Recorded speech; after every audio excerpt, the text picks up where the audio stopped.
What's going on, everybody, and welcome back to the channel now today. Hey, we are back with some more T20 World Cup.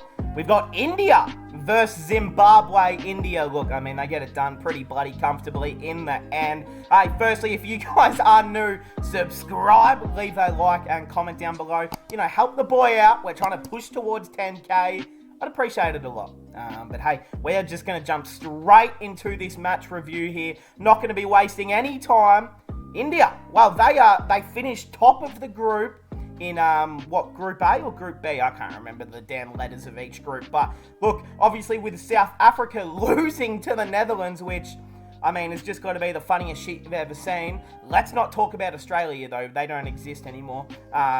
South Africa is the laughing joke of the cricket world at the moment, not Australia. So which is good, good to have. But yeah, I mean, India, they get to finish top of the group. They get to avoid the semi-final against. Well, if they didn't finish top, they would have played the Kiwis. I think in the semi, but they're gonna play England, I believe, in the first semi-final. I should have done my bloody research. But we will, you know, be looking at all the tables at the end of this video and the semi-final, so we'll figure it out when we get to the end. All right, let's jump into it. Player of the match, I mean, it's the new Mr. 360. How many times have we said this for him?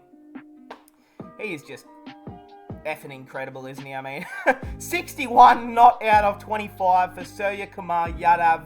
He's just a beast, this guy. I mean, some of the shots that he was hitting, like the loft shots over his head, like the ball's been placed out like where the off stump would be if it was the fifth off stump. And he's just, he's not even moving his feet except like his front foot. And he's just plopping it, he just plops it straight over. And I'm thinking, like, how the fuck have you just done that? And then next ball, he'll get a full wide one. And you think he's going to do the same thing, but instead he just plants his back foot into that area and just swings at it at the back.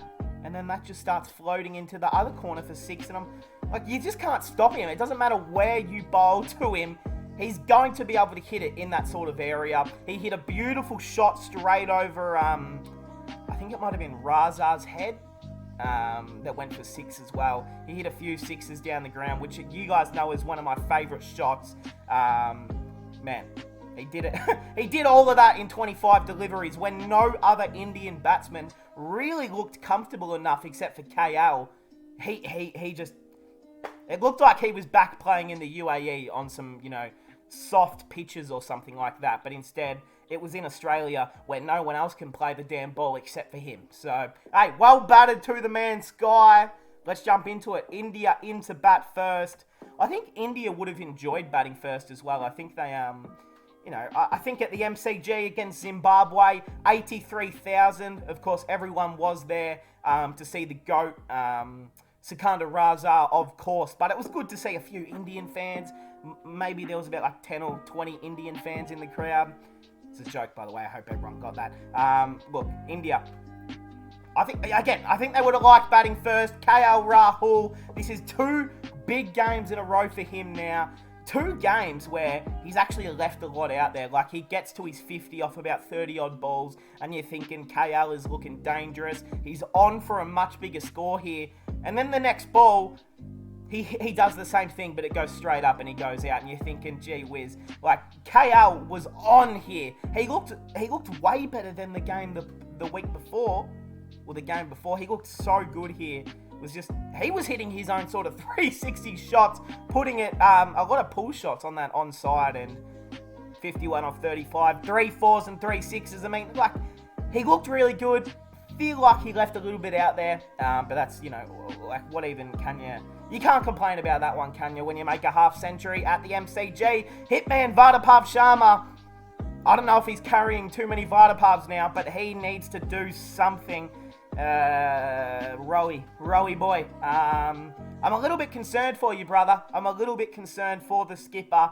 I mean, he goes for 15 off 13, 2 4s. I mean, if you can't make runs against the Netherlands or Zimbabwe, then I don't know what to bloody tell you. I don't know what to tell you. You're in trouble, and I don't know what you can do about it. I don't know if he needs to become a vegan like Virat to extend his career. I don't know if he needs to do some push-ups or drink his milk. I don't know what he needs to do, but he needs to find the solution, and he's got to do it before the semi-final, preferably for Team India, because if they're gonna, win a big semi-final or even go to the final and win a big final, they need their skipper to be firing at all cylinders. He is, even though they're winning pretty much every game, he's still arguably the most dangerous man in this batting lineup. So if he can turn it on, then India can win at any given moment, which is probably a good thing for India to actually have. That the fact that they're winning every game, except against South Africa, who aren't even in the semi-finals, and the fact they're winning and Rohit Sharma has done nothing, actually is pretty positive. So if they can go into a semi-final with Rohit, then scoring big, it's probably worth the wait for Rohit. Virat, look, he goes for 26 off 25.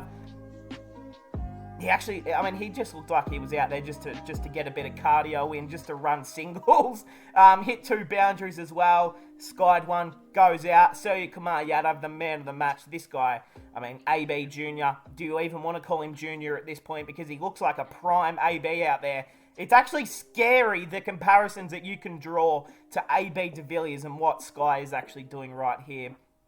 It's just ridiculous. And to do it on the MCG, on the biggest boundaries in the cricketing world, it's just, you have to be built different. You have to have some big bloody forearms, and you have to be pretty strength to do this sort of shit. It's just ridiculous hitting. 61 off 25, 6 fours and 4 sixes, a strike rate of 244. Yeah, it's my type of hitting right there. Rishabh, he gets to come into the team for DK Popper, and didn't really get to take his opportunity. Goes for 3 off 5. It was an absolute screamer from the man Ryan Burl to actually get Rishabh out. Yeah, here we go. What an outstanding catch in the deep. Ryan Burl, yeah. He took a ripping catch. It actually was going to be a good shot for Rishabh. But unfortunately, his opportunity goes begging. Because if he comes out here and he scores 25 off 8, then he's probably a chance for the next game. But he goes out. It's an easy swap in the next game for DK, and that's what'll happen, I assume. Hardik, he goes for 18 off 18. It was a pretty shit shot to get out, to be honest. He should have left it. It would have been a wide. And then Axar came out with the inspirational 0 off 0. So he was out there running some cardio as well. All right, Surya Kumar Yadav led and KL. They get India to 186. The Zimbabwean bowlers. Okay, Ingrava 1 for 44. This guy, whatever. Mirza Bani 1 for 50. Jesus. Musa Kazda, none for 12. Ryan Burl, none for 14. Raza, their best player, one of the greatest players to ever do it, 1 for 18. And Sean Williams, 2 for 9 off 2. So a bit of that slower pace working for the man. All right, Zimbabwe. Look, they had to chase down 187. Look, were we hopeful that they were going to do it? No, not really. I'm going to be honest. I did not think they were going to get close to it, and they did not. They get bowled out in the 17th over. Let's just go through it pretty quickly. It was a pretty boring batting effort, I thought, from the Zimbabweans. But if we're being truthfully honest, India just bowled way too good and way too consistent, and it just, no one from Zimbabwe could really play it. Yeah, that's really the description of how this second innings went. Madhva Dur, he goes for a golden duck. He went first ball. Virat Kohli takes a pretty simple catch in close. The skipper Irvine, he goes for 13. Chakrabartha goes for a donut. Shawnee Williams goes for 11. Sikandar Raza, look, the man tries to do it all. He just can't. He needs some help. 34 off 24. Mayonga goes for 5. Ryan Burl goes for 35. And that is pretty much it. Let's get into the bowling, to be honest. Let's get into the Indian bowling. Bhuvi Kumar, who is just being awesome, who has been superb this tournament, won't get the credit, of the guys like Arshdeep even. I think Arshdeep is probably getting the most credit from this bowling, lineup, because he's new and no one really expected this. But Bhuvi Kumar has been superb opening up that bowl. And he only had to bowl the 3 overs here as well, which you like that. He gets the 1 extra over of rest. 1 for 11 off 3. Arshdeep Singh, 1 for 9 off 2. Mohammad Shami, 2 for 14 off 2. It was an absolute wicket fest for the bowlers. Hardik Pandya, he takes 2 for. Ravi Ashwin takes 3 for 22 off 4. And the man Axar Patel takes 1 for 40 off 3.2. Now, this is probably the only really talking point for Team India and an actual change that I think should be made. Well, that should have been made in this game. I would have loved to see Yuzi. Where the fuck is the man Yuzi Chahal? I would have thought a wrist spinner would have been a lot better on this sort of deck than Axar Patel bowling. Just bowling a few donuts out there, to be honest. He bowled a few absolute donuts out there. Pure pies with a bit of cream on top. It was just not great bowling to watch from Axar. He's been okay all tournament, but I think we all would have loved to see Yuzi, and that, yeah, I don't understand that decision, but I can also understand not wanting to make too many changes, but I feel like Chahal actually is in this best team, and I feel like he should be in the team for Axar, but I guess, yeah, I'm not the bloody selector, am I? So, hey, let me know if you guys agree with me, if you would have loved to see the man Chahal. Yeah, I don't know. I don't think Axar Patel's done anything really to keep his spot in the team. I mean, he bats right down the order. He might get about 3 deliveries at the very best. And he bowls, you know, he's 3 to 4 overs every game and doesn't really take wickets, but, you know, can slow the run rate down or can go for runs. So I feel like we would have loved to see Chahal. Hashtag justice for Chahal. All right, that is going to cap it off. We're going to jump into the tables, have a look at the upcoming semi-finals right here, baby. And here they are. Let's have a look at the table first. So, of course, Australia we did miss the semis on our home soil. Yes, I'm in pain. We're not going to talk about it. So Kiwis, England, they finished top, and then India, Pakistan. Somehow Pakistan finished in the group top 2. South Africa should be totally embarrassed with themselves. I'm sure they are. But these are the semi-finals. 2 huge semi-finals placed. New Zealand versus Pakistan. My predictions for the semi-finals, I'm going to say the Kiwis will win that one. Yeah, I definitely think New Zealand will win that one. I think they're way too strong. I think they're going to have Pakistan covered. What venue is it at? Because that might change my opinion. The SCG. Yeah, definitely. I'm going to say the Kiwis will win that one. I mean, they absolutely smacked us on that exact ground in the first game of the tournament. So, and then the second semi-final is India-England. Where's this going to be played at? The Adelaide Oval. Wow, that's actually interesting. I thought maybe the MCG would have got a bit of action before the actual final. But, hey, 2 massive semi-finals. I'm actually going to bring them back up.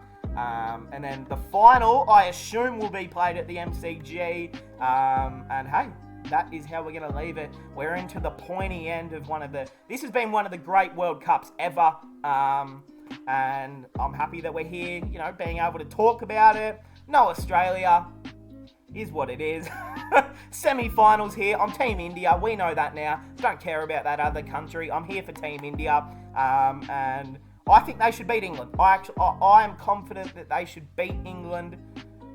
Ooh, confident is maybe too strong of a word because England are quite good. But I'm going to go with India for that one. We're going to say Kiwis will win the other semi-final. So I'm thinking it might be a New Zealand-India World Cup final at the MCG, which would be absolutely insane. It'll have 100,000 people there, and that's what we're here for, baby. So, hey, let me know your thoughts in the comments. I hope you guys enjoyed, and I'll see everyone in the next one.